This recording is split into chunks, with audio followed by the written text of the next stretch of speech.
Trevor Gleeson, welcome back to the Dribble podcast. Good to be here.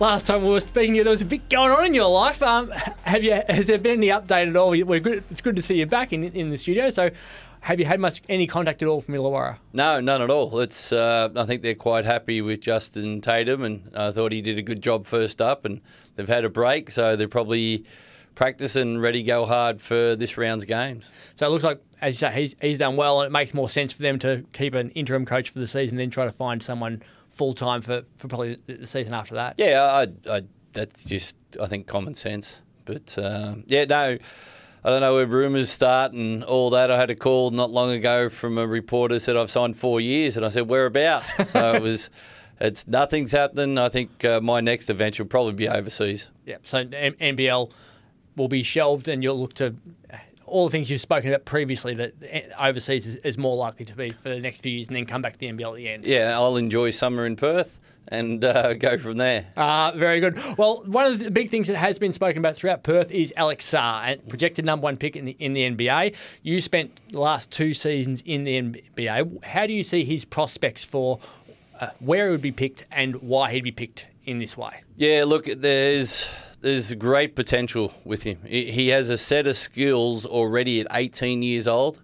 The draft comes around to be 19, and he's just got an exceptionally great set of skills that suits the NBA. His height, athleticism, his reach. He can handle the ball from the perimeter, which is rare for a 7-footer, 7'1", can handle in transition, and he can pick and pop and shoot the ball, as we seen earlier this year where he knocked down 2 threes in crunch time to get the Wildcats a win. There's such a huge upside of him that the NBA teams are drooling over, and that there's no problem. I think he's in the top 3. I haven't seen the other couple of kids in there to judge it, to outright give him a number, but he certainly has the full package.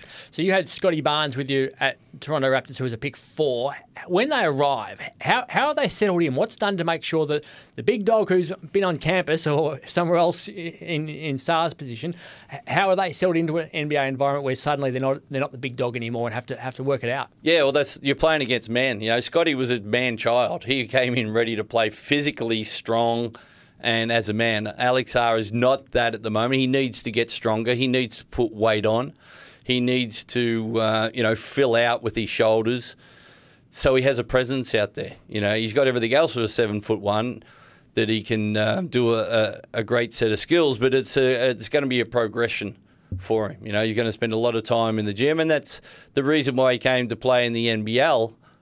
From the overtime was because he wanted to play against men and the physicality the NBL brings. And it's a great move for him. He certainly gets the opportunity to perform, and it's a good stepping stone to go on to the NBA next year.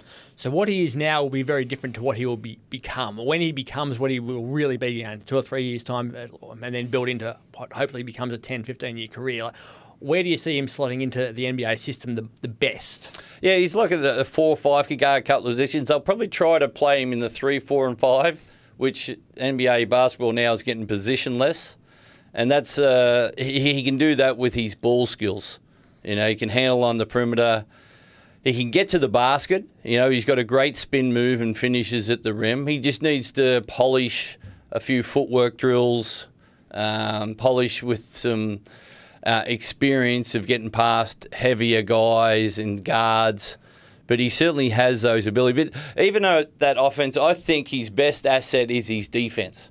When I've seen him play, he has a great basketball IQ on the defensive end, which means he puts himself in great position off the ball to ready to guard the rim, protect the rim, block the shots, change shots, and be in the right spot. Now, he's going to get pushed around in the NBA with bigger, stronger players and a little bit savvy, and that's where he needs to get that weight, needs to get that strength for him to be a legitimate player in the league. So there's a lot of talk, will he stay for the entire season? We know that there's going to be pressure coming from different people, pulling him and pushing him in different ways. What do you think is the most likely scenario for him? Do you think he'll see out the year? Look, I really hope he does, but I'm going on past records, with LaMelo, finished up early, and Giddey played a fair bit towards the end, and they weren't in the playoffs, Adelaide, so kind of shut it down. And that's where the pressure comes in from management and from your agent. if you are a lock in the top 3 or even higher in the one position, they're going to protect their asset. Then that's where the business world comes into it, which I don't like, but it's a reality of the NBA. And we've seen it time and time again from kids not even going to college, just being outside of view, and the stock goes up. The worst thing they can do is keep playing, get injured, or worst thing they do, get played, get exposed, and all of a sudden their ranking goes from 3 down to 20, or worse, gets put out of the first round, which is no guaranteed money then. So the money is quite remarkable. Like, the difference in wage is about $1 million from pick 1 to pick 2, and then another $1 million to pick 3, and another $1 million to pick 4. It just keeps on going down. Would that be in his head, do you think, or is he not thinking in that way at all when you're a player coming through? You just want to play. It shouldn't be in his head at all. What he should be doing is, I want to get better every day. I want to get strength. I want to work on my footwork. I want to work on my skill and my craft, and I want to hone that to get better. All those monetary items are secondary. You know, they're fantastic without a question, but you shouldn't be motivated by money. You should be motivated for trying to get his body right, keep working on his skill, and keep developing as a player. Those things will come. And you mentioned that the other two who obviously left when they didn't have finals on the horizon. Do you think playing finals would change that if he knows he's in a play-in tournament or can go even further? Would that be an influential moment for him to show what he can do? I think it will. But again, that's where the management comes in and say, hey, listen, looking at the big picture. But, you know, time will tell, and to see how he keeps developing, keep growing to the end of the season. And then the good thing about the NBL, is finishes in February, you know, and then the finals for another month. And then, so he has time to prepare again for the draft coming up later in that year. Right now, we're in the middle of an NBA in-season tournament. The courts look a bit random, it's fair to say, when you're watching it on TV. I'm not a fan. It's hard to watch at times, isn't it? You are the reigning and only NBL Cup championship winning coach. Do you like the concept of the in-season tournament, having experienced it back in the COVID times? Yeah, well, we were kind of forced to do it, weren't we, in Melbourne in, was it 2020? 2020, for the 2020-21 season. Yeah, and it was great. We played each other 8 games in Melbourne. I think that would be an ideal situation for the NBL if they continue that path. I know they're trying to get their pre-season up and running with the Gold Coast being so successful, but I think there's room in there to play a cup mid-year and have the games count like we did that season. And also with that, currently playing 28 games. If they play another 8 games, that's 36. That's my calculations. Then they'll play each other 4 times, which is perfectly. I think 36 would be a great number of games. I think 28 is a little bit short. But if they had a cup where they take it to maybe to Melbourne, maybe to Western Sydney, maybe to Newcastle, maybe to Canberra, maybe to Darwin, maybe back to the Gold Coast, and then you kind of get it judged and maybe, again, have it in the school holidays where the kids can come along, and now you're gauging your interest in season. I think that should be on the table for them. There is a window, actually. So it was 18 days last time that it took to get it done, but only 14 days of actual basketball. They were a couple of days off. There's an 18-day window between December 27 and January 13, so between Christmas and the Australian Open tennis, where there's not a lot going on. There's a couple of test cricket going on, obviously, at that point, but it's a good opportunity, isn't it, as you say, to say, well, we can play those games, maybe multiple locations, maybe the one location, and suddenly you build the interest in the NBL at that point. Yeah, and I think the NBA would probably take the leaf out of the NBL's book. You know, we did it out of COVID, out of necessity to play the games and getting everybody in, because travel was hard through that period of time, especially interstate and everything locked down.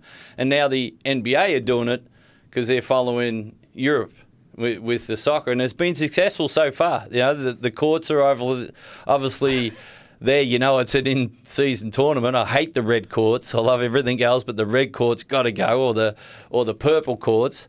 But now they're winding up, so the next week is going to be coming into the last round of it, then the quarterfinals, and then I believe the semi-finals and finals are in Vegas. So they're building that up. I think the NBL should really look at that, and it fits hand in glove to what they're trying to do. And get that exposure. So one of the differences between what the NBA is doing and what the NBL did was they've got an actual game to win the thing, whereas it was 8 games, whoever finishes on top of the ladder gets given the cup. You guys dominated, and we had a 7-1 record. There was 3 points for a win, 1 point if you win a quarter, half point if you draw a quarter, and you were 6 points clear of everybody else and clearly the best team.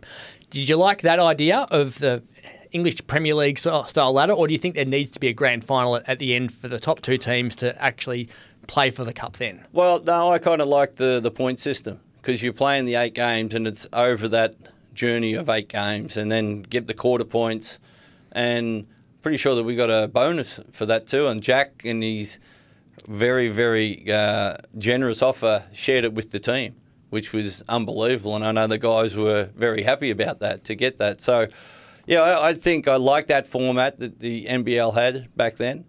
I'd hate to see where you're playing an extra couple of games. I know the NBA, if you play in the final, you're going to finish up playing 83 games for the season, and everyone else is going to play 82. So I don't kind of like that you're going to be playing extra games, but it ticks off a lot of boxes. Does the money incentivise players? Is there an extra hunger for them? Do you reckon, if they know there's money on the line for them during the season? Well, at first this is a trophy, and that's secondary. Obviously, it's not the NBA money with $500,000 to finish in first per player, but it's. I think it works really good to increase the games for the NBL. I think getting around where you're playing, mid-30 games instead of stuck 28. When I first came in the league, we were playing 33. I think there was 12 teams, so we played the 11 teams 3 times. We finished up with 33 games. Those games got reduced as we lost a few teams along the journey. But I think now it's in a position where they can extend that, and the NBL Cup mid-year would be perfect for them. And we've seen the success of the AFL with Gather Round. We've seen, as I said, the NBL Cup worked in that season, taking it to different locations, getting everyone all in the same place.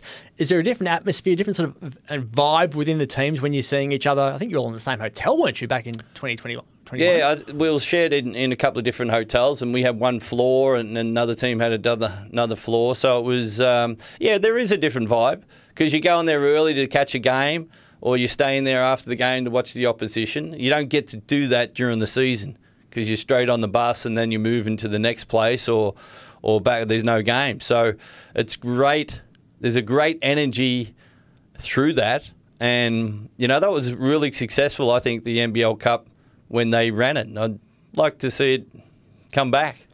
Big game this weekend for the Wildcats, up against Sydney Kings, who always talk themselves up when they come over here. It's always a bit of fun. How do you see that game coming out specifically? Yeah, I'm really looking forward to seeing the Kings. They've had a few changes, and they haven't probably been playing at their full load at the moment. They're probably playing about 3 spokes in the wheel, and they've got another, 5 or 6 to get going. But you take Cooks out of that, the MVP, and DJ out of that. They were 2 big guys coming for the championship that both proved. So they've got some different personnel. And last game, Sydney had that one in Melbourne for the first half. I couldn't believe what I was seeing in the second half, that Melbourne just outplayed them and out-hustled them. And so I'm really looking forward to seeing them live. And the rivalry is good fun? Yeah, well, there's no love lost out there, I might even win my championship ring just in case anybody's there, they can see it.